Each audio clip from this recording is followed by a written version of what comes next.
ज्योतिषी के कार्यक्रम के सभी दर्शकों को एच.एस. रावत का प्यार भरा नमस्कार। दर्शकों, हम आपको जानकारी दे रहे हैं सूर्य की महादशा और उसके अंदर अंतर्दशाएं क्या फल दे सकती हैं, यह जानकारी आपको दे रहे हैं। अभी तक आपको जानकारी दी सूर्य की महादशा में चंद्रमा की अंतर्दशा, मंगल की अंतर्दशा, राहु की अंतर्दशा, बृहस्पति की और शनि की। आज हम आपको जानकारी देंगे सूर्य की महादशा में बुध की अंतर्दशा। सूर्य राजा है और बुध राजकुमार है ब्रह्मांड के अंदर, उनका पुत्र है। शनि भी उनका पुत्र है। वैसे तो सूर्य के सभी हैं, लेकिन एक कॉमन जानने के लिए ब्रह्मांड के अंदर सूर्य बुध को सम की दृष्टि से देखता है और बुध मित्र की दृष्टि से देखता है। कोई भी पिता अपने पुत्र को अनुशासन में रखना चाहता है, लेकिन बेटी की नजर संसाधनों पर रहती है, धन पर रहती है, इसलिए वो लालचवश पिता से उम्मीदें करता रहता है। लगन मेष हो, अब मेष लगन का स्वामी यहां पर मंगल होता है। मंगल सेनापति है। सेनापति की और राजा के बेटे की कभी नहीं बनती। कोई भी मुख्यमंत्री का बेटा हो, उसकी और पुलिस कमिश्नर की कभी नहीं बनेगी। देश का प्रधानमंत्री हो, उसके बेटे की और जनरल की कभी नहीं बनेगी। कारण इसका यह होता है कि पुत्र होने के नाते बुद्ध को यह लगता है कि जो मेरे पिता को सलूट पड़ते हैं वो मुझे भी पड़े। लेकिन एक अधिकारी तो अधिकारी होता है, उसको पता है मैं काबिल आदमी हूं और पता है बेटा इसका मूर्ख और डफर हो सकता है, मैं इसको सलूट क्यों मारूं। ये केस बहुत सारे हुए। जब इंदिरा गांधी जी प्रधानमंत्री तो संजय गांधी का भी यही हाल था। संजय गांधी को लोग सलूट नहीं मारते थे, बड़े लोग, तो उनको टेंशन हो जाती थी। ऐसे मुख्यमंत्री के बेटे भी यही हाल होता है। कितनी बार चौटाला जी मुख्यमंत्री थे तो अभय चौटाला को कोई सलूट नहीं करता था, कोई कमिश्नर, तो उसको टेंशन हो जाती थी। चंद्रशेखर जब प्रधानमंत्री थे तो उनके बेटों को कोई सलूट नहीं मारता था, कोई जनरल या अधिकारी, तो उनको टेंशन हो जाती थी। क्योंकि अधिकारी जो है सलूट वहीं पर मारेगा जहां के लिए वो उचित है, बेटे को सलूट नहीं मारता। इसलिए यहां पर सूर्य और बुध के अंदर कहीं ना कहीं मतभेद पैदा हो जाता है। और मेष लगन है। मेष लगन में इसके पास दो बुरे डिपार्टमेंट, तीसरे भाव का स्वामी और रोग चोट का स्वामी है। बुध के पास अच्छे डिपार्टमेंट नहीं है। सूर्य की महादशा में और बुध अगर लगन में बैठा हो तो बीमारियां देता रहेगा। आदमी को दाद, खाज, खुजली, लीकोडर्मा, इस तरह की प्रॉब्लम्स रहेगी। सूर्य की महादशा में बुध की अंतर्दशा चले तो आदमी के पास कर्जा हो जाएगा, क्योंकि कर्ज का स्वामी भी है। सूर्य की महादशा चले, बुध की अंतर्दशा चले, बुध स्वराशि के अंदर यहां बैठा हुआ हो तो भाई बंधुओं से सहयोग मिल जाएगा। अगर आप विदेश जाना चाहते हैं तो थोड़ी सी आपको राहत मिलेगी, मेहनत से आप कुछ अच्छा कमा सकते हो। सूर्य की महादशा और बुध की अंतर्दशा चलती है, उस समय आपकी मदर की हेल्थ खराब हो जाएगी। उस समय अगर आप मकान बनाते हैं तो मकान बनाते ही आपको तकलीफ हो जाएगी। इस पीरियड में अगर आप गाड़ी लेते हैं तो एक्सीडेंट हो जाएगा। इस पीरियड में अगर आप कोई यात्रा करते हो तो यात्रा में आपकी हेल्थ खराब हो जाएगी, क्योंकि सूर्य की महादशा है और बुध के पास डिपार्टमेंट अच्छे नहीं है और मेष लगन है।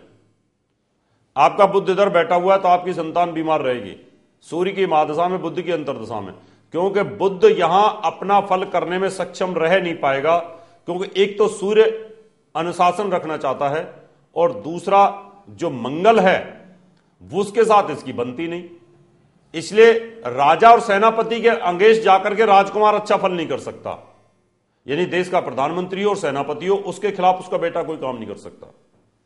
स्वराशि के अंदर बुध अगर बैठा हुआ है तो यहां थोड़ी राहत उसको मिलेगी। रोग चोट बाधा यानी जो उसके पास है उससे अपना गुजारा करेगा। अगर यही बुध आपका इधर बैठा हुआ है, सूर्य की महादशा बुध की अंतर्दशा में अगर आपकी शादी होती है तो पत्नी डे 1 से बीमार रहेगी या पति भी बीमार रहने के योग बन जाएंगे।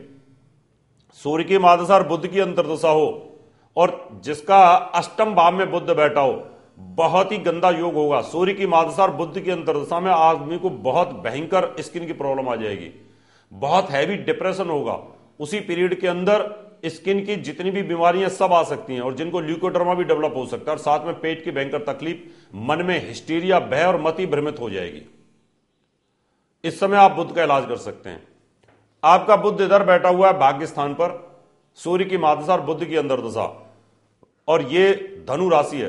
धनु राशि गुरु की होती है और गुरु और बुध का भी तालमेल आपस में नहीं है, एक दूसरे के कट्टर दुश्मन होते हैं, ये परम दुश्मनी होती है। तो यहां पर आपके भाग्य में रुकावट आती रहेगी, बहुत मेहनत करनी पड़ेगी। आपका बुध इधर बैठा हुआ है 10वें भाव में, शनि के घर में, शनि के साथ इसकी मित्रता है। बहुत ही हार्डवर्क करना पड़ेगा आपको, बहुत हार्डवर्क करने के बाद तब आकर के आपको जॉब मिलेगी और बहुत जिसके लिए आप काबिलियत रखते हैं वो काबिलियत की जॉब आपको नहीं मिलेगी। आपका बुध इधर बैठा हुआ है तो यहां एक विपरीत राजयोग बन सकता है सूर्य की महादशा और बुध की अंतर्दशा के अंदर। सूर्य अच्छा फल देना चाहेगा, बुध यहां पर अच्छा फल करने की कोशिश करेगा लेकिन कर नहीं पाएगा, क्योंकि यहां एक दूसरे की तालमेल की कमी हो जाएगी। लेकिन एक राजयोग विपरीत बनता है अगर ये पाप प्रभाव में आता है तो। 12वें भाव में बुध मीन राशि के अंदर नीच हो जाता है।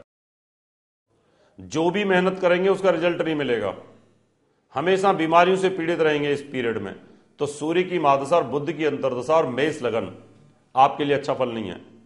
आपकी भी यही दशा चलती है तो इसके उपाय के लिए, पूजा पाठ के लिए आप हमें संपर्क कर सकते हैं। किसी भी प्रकार की आपको कुंडली से संबंधित पीड़ा है, मंगलिक दोष से पीड़ित है, शनि की 7.5 से पीड़ित है, काल सर्प योग से पीड़ित है, सापेत दोष से पीड़ित है, पाशविक दोष बना हुआ, दरिद्र योग बना हुआ है कुंडली के अंदर, जिनके कारण आपकी स्टेबिलिटी नहीं है, स्थायित्व नहीं है, तो आप पूजा पाठ के लिए हमें संपर्क कर सकते हैं। घर बैठे ज्योतिष सीखना चाहते हैं आप पत्राचार कोर्स में एडमिशन ले सकते हैं, ऑनलाइन कोर्स में एडमिशन ले सकते हैं, आप सीडी मंगा सकते हैं, बुक्स भी मंगा सकते हैं। और आपके घर, ऑफिस, फैक्ट्री में किसी भी प्रकार की कोई तकलीफ है, घर में एनर्जी लेवल डाउन है, तो आप वास्तु विजिट के लिए हमें संपर्क कर सकते हैं। अभी समय आपसे हाथ लेने का, अगले एपिसोड में आपसे फिर मुलाकात करेंगे। तब तक के लिए नमस्कार। प्रिय दर्शकों, आप सबके लिए खुशखबरी। मैं 15 जोधपुर, 16 अहमदाबाद, 17 भावनगर, 18 से 22 मुंबई, 24 हैदराबाद, 25 नागपुर, 26 दिल्ली व 27 से 31 नोएडा में रहूंगा। दर्शकों, अगर आप अपनी कुंडली दिखाना चाहते हैं, वास्तु विजिट कराना चाहते हैं या अच्छी क्वालिटी के नग लेना चाहते हैं या पूजा पाठ कराना चाहते हैं तो आप मुझे निम्न टेलीफोन पर संपर्क कर सकते हैं। फोन नंबर है 09212296090, 09212286090, 09811114156। प्रिय दर्शकों, आप सबके लिए खुशखबरी। हमारे विद्यालय की दिल्ली, मुंबई व नोएडा ब्रांच में एडमिशन शुरू हो चुके हैं। अगर आप एडमिशन लेना चाहते हैं तो हमें संपर्क कर सकते हैं। इसमें फलित ज्योतिष, पंचांग अध्ययन, कुंडली मिलान, जन्मपत्री बनाने की विधि, वास्तुशास्त्र, हस्तरेखा, प्रश्न ज्योतिष, अंक ज्योतिष, चिकित्सा ज्योतिष व व्यवसाय ज्योतिष जैसे विषयों की जानकारी दी जाएगी। Delhi phone number 9811006314, Noida 9999896090, Mumbai 9820114429। प्रिय दर्शकों, अगर आप डॉक्टर एच.एस. रावत जी द्वारा लिखित 10 पुस्तकें मंगवाना चाहते हैं तो 10 किताबों का मूल्य 2100 रुपए और फलित ज्योतिष की 22 सीडीज का मूल्य 3100 रुपए वीपीपी, डीडी, मनी ऑर्डर या हमारे एसबीआई बैंक अकाउंट नंबर 3034024646 में जमा करा के मंगवा सकते हैं। दर्शकों, अगर आप अपनी कुंडली दिखाना चाहते हैं 3100 रुपए, घर का नक्शा व वास्तु विजिट या पूजा पाठ करवाना चाहते हैं तो आप हमें निम्न पते पर संपर्क कर सकते हैं। हमारा दिल्ली का पता है महर्षि पराशर ज्योतिष विद्यालय, C9 महिंद्रा पार्क, पंखा रोड, नई Delhi 59। Phone number 25638157, mobile number 9212296090, website www.drhsrawat.com। हमारा मुंबई का पता है महर्षि Parashar Jyotish Vidyalaya, flat number 201, Anand Vihar building, Bajaj road, Vile Parle west, Mumbai 56। Phone number 02226707930, mobile number 98201144